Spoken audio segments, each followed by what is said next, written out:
Vamos falar hoje sobre super-herói. Pois é, faz um tempinho já que eu tô devendo aqui, que eu falei que ia falar de outras coisas, né? Ultimamente eu tenho praticamente o tempo todo falado de mangá. E eu vim hoje pra falar do que provavelmente é o meu personagem favorito de super-herói, que é o Demolidor. Olha só, estou vindo com ele aqui hoje pra falar dessa fase aqui super interessante que tá saindo no Brasil agora, tá no volume 7, acho que foi o último que saiu, que é a fase da roteirista Anocente, né?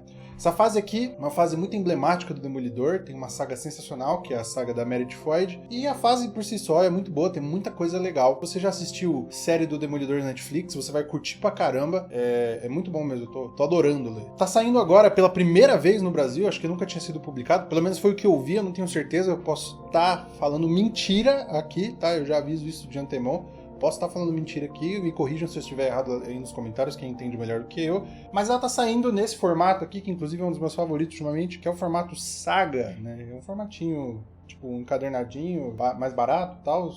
E é muito bom, eu curto, vale muito a pena. Essa fase aqui, ela vem depois de nada mais, nada menos do que a famosíssima fase do Demolidor do Frank Miller, ali nos anos 80, acho que é 80. Não lembro agora. Mas ela vem logo depois disso e, bom, que trabalho, né? Assumir o Demolidor logo depois da fase que hoje é a mais famosa dele, que definiu meio que os alicerces do personagem, né? Ela, inclusive, acaba vindo também nessa época dos quadrinhos, onde a gente tinha essas histórias mais obscuras, né? Mais pessimistas, mais desencantadas sobre os heróis, muito por conta do próprio Demolidor, do Cavaleiro das Trevas e do Watchmen e todas as outras obras principais da época, né? Sendo essas três as principais mesmo ali. Então vai ser um quadrinho que puxa muito nessa pegada mais realista, que foca muito, né, nesse lado mais urbano do Demolidor e dos transtornos de personalidade dele, e principalmente, acho que o ponto que a Inocente aborda aqui mais e muito bem é a fé do Demolidor, a relação do Demolidor, né, e daquilo que ele faz, e dos poderes dele com o pecado, né, e a religiosidade dele. Além disso, o quadrinho vai tocar nesses temas que eram muito recorrentes, né, problemas da sociedade americana e problemas da sociedade no geral, na sociedade capitalista, etc. Então vai ter sobre fome, sobre desemprego, sobre desigualdade, racismo, trauma do pós-guerra, experimentos genéticos, indústria da carne, todas essas várias coisas, esses problemas que permeiam a nossa sociedade, muitas vezes a gente não se dá conta. E aí as histórias vão vir, né, com essa pegada mais pé no chão, abordando esses temas, e vão falar também do próprio Demolidor, sobre os transtornos de personalidade do Demolidor, do Matt Murdock, e vai abordar muito, inclusive acho que é o que mais faz e faz muito bem, sobre a relação do Demolidor com a sua própria fé, né, com a fé dele, seja em relação ao que ele faz como herói, como vigilante, ao que ele faz como advogado e como as coisas acontecem, como ele vê o mundo, né? Inclusive eu posso voltar a abordar isso em outros vídeos se vocês tiverem interesse, eu tô com todos os meus volumes aqui, até o 7. Tem muita história pra contar aqui, tem toda a saga da Meredith Floyd que eu já falei, também tem algumas histórias do Demolidor com o Mephisto, tem a saga da número 9 também, a criação do Blackheart acontece nessa época aqui, pra quem não conhece Blackheart, é um Demolidor que ficou muito famoso por ser o Demolidor. Acabou.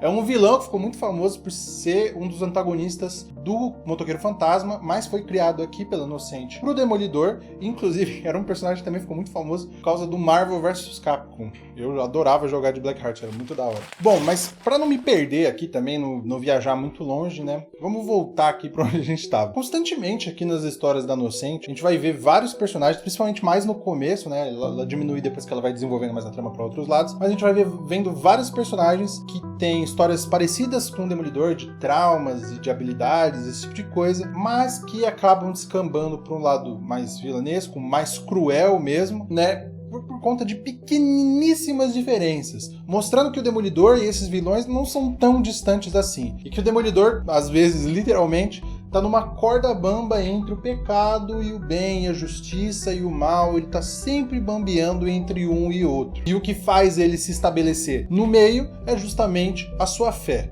né? E por que é isso daí? Porque a fé é um assunto tão recorrente. Isso faz muito parte do Demolidor, né? Porque ser um cara com deficiência visual, que perdeu toda a visão lá no acidente, ele é um cara que ele não precisa ver para crê no mundo, com seus sentidos ampliados, mesmo não vendo, ele vê tudo, mas ele meio que sempre tem que acreditar, né, que cada salto que ele vai dar, que cada manobra que ele vai fazer, as coisas vão estar ali como os super sentidos dele mostram. E além disso, ele acredita que o mundo é um lugar belíssimo e ele gostaria que as pessoas pudessem entender o mundo da maneira que ele entende, né? Porque afinal, apesar do acidente, aquilo que ele tem, ele considera como se fosse um presente divino, uma coisa que foi dada a Deus para ele, para que ele pudesse tanto fazer essa justiça, mas sim ver o mundo de uma forma que ninguém vê. Só que da mesma forma que ele tá ali fazendo justiça, coisas boas, ele crê muito, a gente sabe que o que ele faz não é necessariamente certo, ele age à margem da lei, né?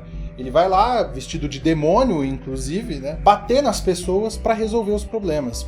Onde a lei não consegue cumprir, ele vai lá e bate nos caras, ele machuca as pessoas, ele usa da violência e do prazer, que, querendo ou não, é o ódio e a violência ali, que são pecados, querendo ou não, para atingir o seu objetivo sagrado. E isso aqui é inegavelmente ligado ao conceito da penitência cristã, né? Essa questão dele se vestir de demônio, dele entender que ele nunca vai ser aceito pela sociedade, porque nós supostamente não somos dignos daquilo que Deus nos dá. Porque assim como nós não fomos dignos de Jesus Cristo e tudo mais, pois nós somos, os seres humanos são falhos, eles são pecadores. Então a gente tem que estar constantemente lutando contra o nosso pecado e saber que nós somos esses seres imperfeitos.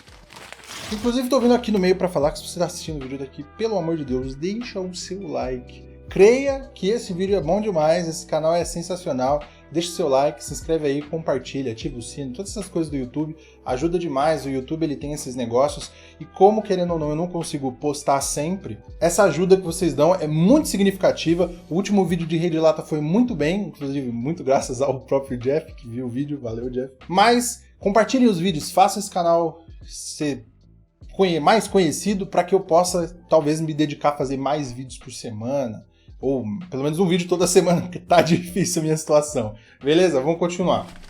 Tem duas histórias que eu acho que vão definir bastante o tom ali que o Demolidor vai estar conversando ao longo de toda essa saga aqui, e elas vão estar aqui no primeiro volume mesmo, né?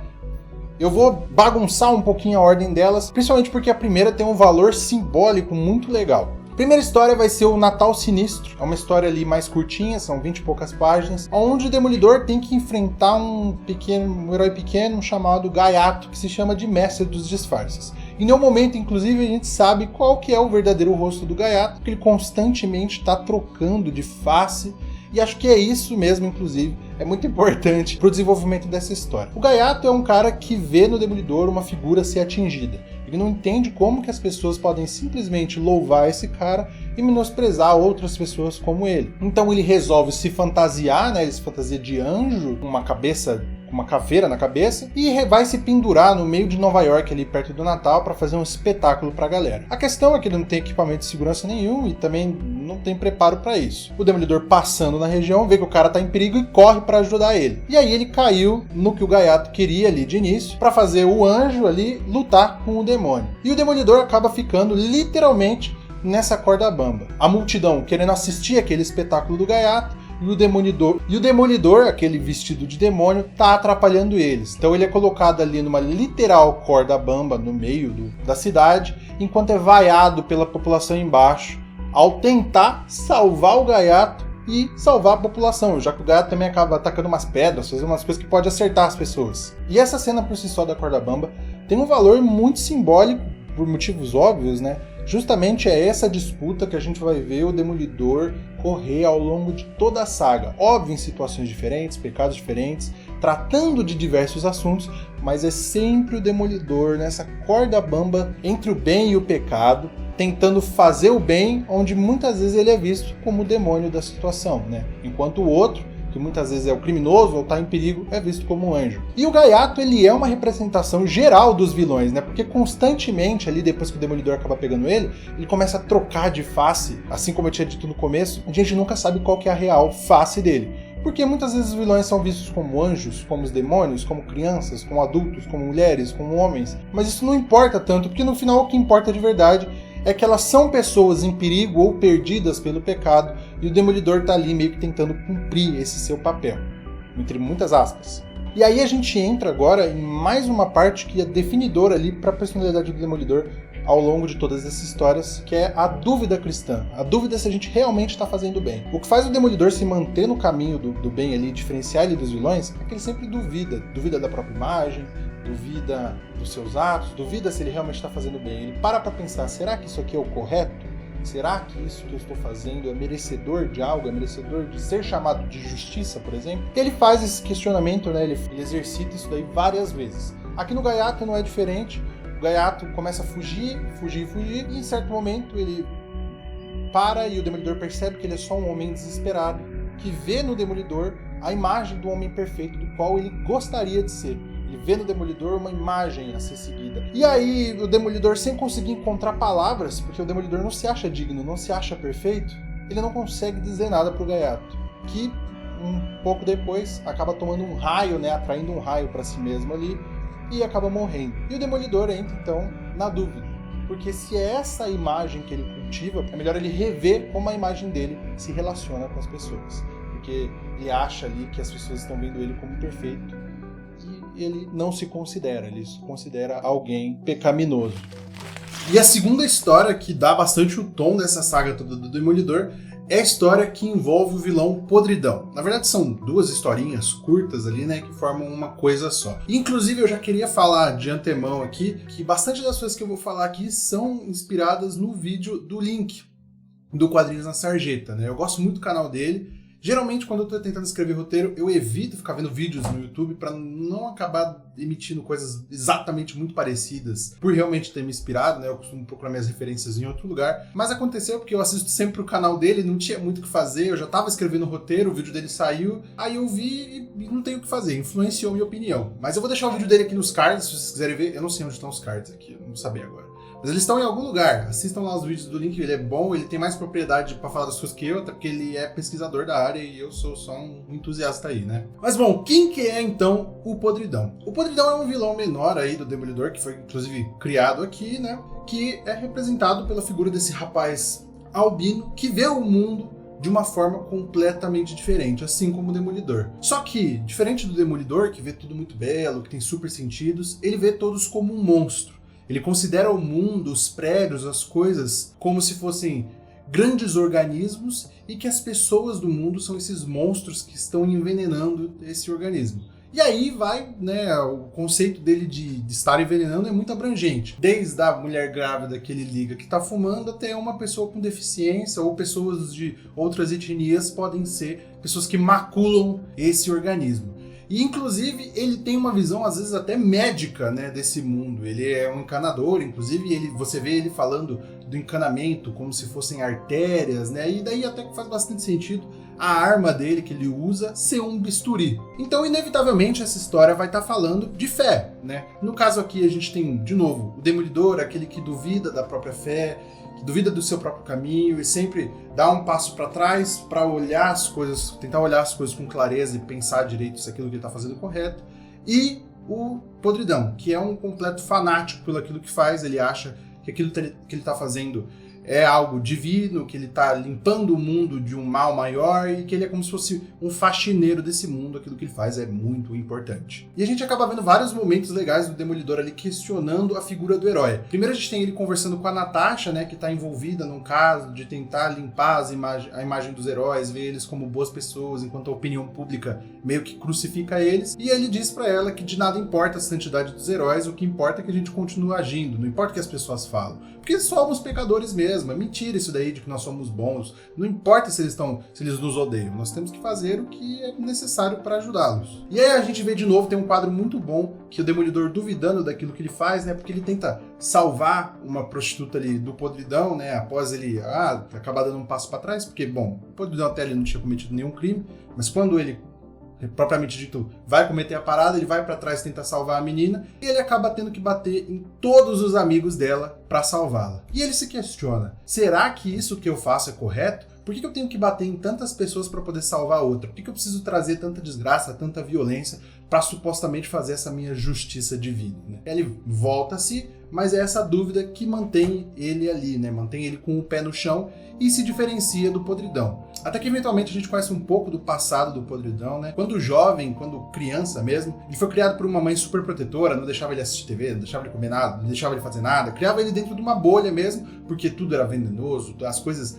O hambúrguer fazia mal, ia derreter o estômago, o refrigerante ia derreter o estômago, a TV ia derreter o cérebro, sabe? Essas coisas de mães super protetoras. Até que ele foi criado nesse ambiente asséptico e um dia ele acaba sofrendo um trauma com a avó, porque a avó tinha uma doença, encosta nele, ele desesperado sai correndo e diz que nunca mais vai ser o mesmo, né? Que nada vai ser igual a partir dali, porque ele supostamente foi maculado. E aí então ele vira esse fanático, né, da fé completamente cega que acha que tá limpando o mundo, como eu tinha dito. E em um certo momento, o Podridão resolve que vai envenenar o encanamento de um prédio. Então ele vai lá, começa a despejar veneno. Demolidor e alguns amigos percebem e vão lá tentar impedir ele. E ele pede então para as crianças irem avisando para as pessoas não beberem a água do prédio. O que o Podridão, inclusive, não sabia é que ele estava envenenando o próprio prédio e ele acaba envenenando a própria mãe. E aí a gente vê a mãe dele destilando um ódio tremendo sobre o Podridão e a gente vê que, na verdade, ela só é maluca mesmo, ela nunca amou o filho, ela só queria controlar ele. E o Demolidor, então, fala uma frase que eu acho muito importante para definir bastante, de novo, o tom de tudo que vai acontecer aqui na fase da Inocente. Eles estão se degladiando ali e o Podridão diz pro Demolidor que eles são iguais, que eles são lados da mesma moeda, são parecidos, os dois estão tentando fazer o bem. E o Matt responde pra ele que de forma alguma eles são iguais, porque eles não têm o direito de decidir se as pessoas vivem ou não, as pessoas são pecadoras sim, mas Deus dá o livre-arbítrio para todos e as pessoas têm que viver a vida como quiserem, seja no pecado ou não, nós não podemos decidir por elas, porque a cura tem que ser melhor que a doença. Essa história é muito legal para definir ali essa luta do Demolidor com a fé e a fé alheia e o fanatismo constante que ele vai lutando ao longo da história, de pessoas que têm esses objetivos concretos e têm certeza de que aquilo que elas estão fazendo é correto e que na verdade elas só estão cegas pelo pecado. Bom, é isso. Se você gostou do vídeo, deixa o like aí embaixo, compartilha, se inscreve, ativa o sininho. Se você ficou até aqui, fala aí se você quer mais histórias do Demolidor ou outras histórias de heróis aí que vocês curtem. Deixem aí nos comentários. Eu sempre tô tentando responder tudo. Demais, é isso. Me sigam nas redes sociais, eu sempre tô postando coisa nos outros lugares. Valeu e tchau! Até a próxima!